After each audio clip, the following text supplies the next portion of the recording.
जय जगन्नाथ। जगन्नाथ मंदिर का पौराणिक इतिहास क्या है, आज हम इसके बारे में जानेंगे। माना जाता है कि भगवान विष्णु जब चारों धामों पर बने अपने धामों की यात्रा पर जाते हैं तो हिमालय की ऊंची चोटियों पर बने अपने धाम बद्रीनाथ में स्नान करते हैं, पश्चिम में गुजरात के द्वारिका में वस्त्र पहनते हैं, पुरी में भोजन करते हैं और दक्षिण में रामेश्वरम में विश्राम करते हैं। द्वापर के बाद भगवान कृष्ण पुरी में निवास करने लगे और बन गए जग के नाथ अर्थात जगन्नाथ। पुरी का जगन्नाथ धाम 4 धामों में एक है। यहाँ भगवान जगन्नाथ बड़े भाई बलभद्र और बहन सुभद्रा के साथ विराजते हैं। हिंदुओं की प्राचीन और पवित्र 7 नगरियों में पुरी उड़ीसा राज्य की समुद्र तट पर बसा है। जगन्नाथ मंदिर विष्णु के 8वें अवतार श्री कृष्ण को समर्पित है। आज का उड़ीसा प्राचीन काल में उत्कल प्रदेश के नाम से जाना जाता था। यहाँ देश की समृद्ध बंदरगाहें थीं, जहाँ जावा, सुमात्रा, इंडोनेशिया, थाईलैंड और अन्य कई देशों की इन्हीं बंदरगाह के रास्ते व्यापार होता था।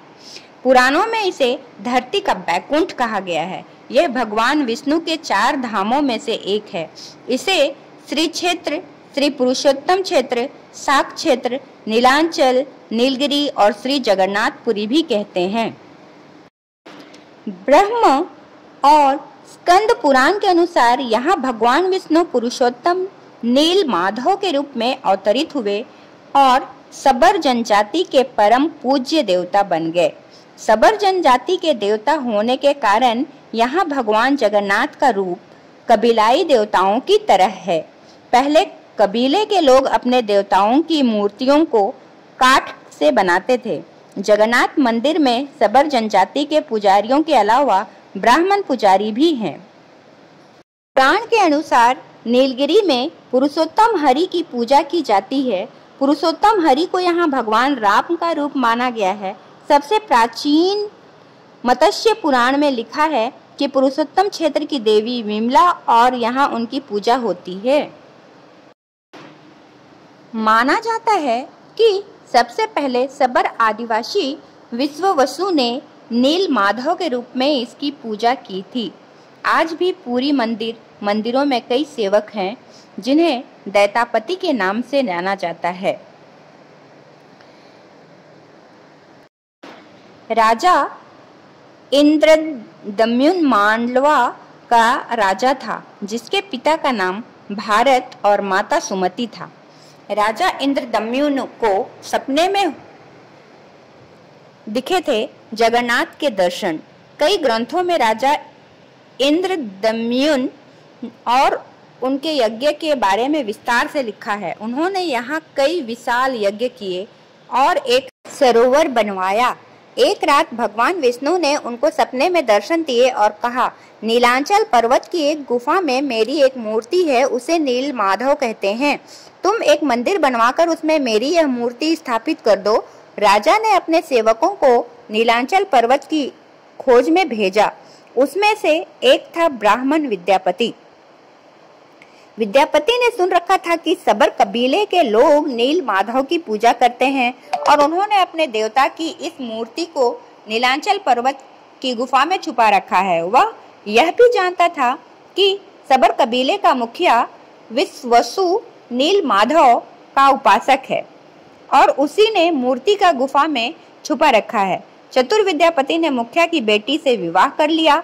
आखिर में वह अपनी पत्नी के जरिए नील माधव की गुफा तक पहुंचने में सफल हो गया। उसने मूर्ति चुरा ली और राजा को लेकर दे दी। विश्ववसु अपने आराध्य देव की मूर्ति चोरी होने से बहुत दुखी हुआ। अपने भक्त के दुख से भगवान भी दुखी हो गए। भगवान गुफा में लौट गए, लेकिन साथ ही राज इंद्रदम्युन से वादा किया कि वो एक दिन उनके पास जरूर लौटेंगे, बशर्ते कि वो एक दिन उनके लिए विशाल मंदिर बनवा दे। राजा ने मंदिर बनवा दिया और भगवान विष्णु से मंदिर में विराजमान होने के लिए कहा। भगवान ने कहा कि तुम मेरी मूर्ति बनवाने के लिए समुद्र में तैर रहा पेड़ का एक बड़ा टुकड़ा उठा लाओ और द्वारिका से समुद्र में तैरकर पुरी आ रहा है। राजा के सेवकों ने उस पेड़ के टुकड़े को तो ढूंढ लिया, लेकिन सब लोग मिलकर भी उस पेड़ को नहीं उठा पाए। तब राजा को समझ में आ गया कि नीलमाधव के अनन्य भक्त सबर कबीले के मुखिया विश्ववसु की सहायता लेनी पड़ेगी। सब उस वक्त हैरान रह गए जब विश्ववसु भारी भरकम लकड़ी को उठाकर मंदिर तक ले आए। अब बारी थी लकड़ी से भगवान की मूर्ति गढ़ने की। राजा के कारीगरों ने लाख कोशिश कर ली, लेकिन कोई भी लकड़ी में एक छेनी तक भी नहीं चला सका। तब तीनों लोगों के कुशल कारीगर भगवान विश्वकर्मा एक बूढ़े व्यक्ति का रूप धरकर आए। उन्होंने राजा को कहा कि वे नीलमाधव की मूर्ति बना सकते हैं, लेकिन साथ ही उन्होंने अपनी शर्त भी रखी कि वे 21 दिन में मूर्ति बनवाएंगे और अकेले में बनाएंगे। कोई उनको मूर्ति बनाते हुए देख नहीं सकता। उनकी शर्त मान ली गई।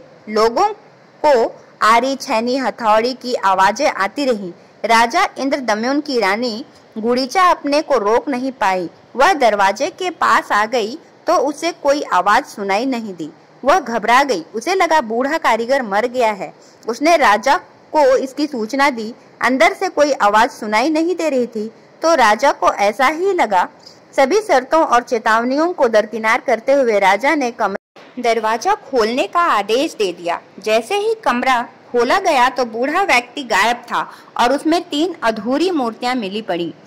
भगवान नीलमाधव और उनके भाई बहन के छोटे छोटे हाथ बने थे, लेकिन उनकी टांगे नहीं, जबकि सुभद्रा के हाथ पांव बनाए ही नहीं गए थे।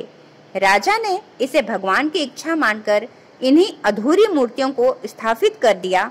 तब से लेकर तीनों भाई बहन इसी रूप में विद्यमान हैं। बोलो जगन्नाथ जी की जय। अगर आप जगन्नाथ जी के भक्त हैं तो बोलिए जगन्नाथ जी की जय और नीचे लिखिए।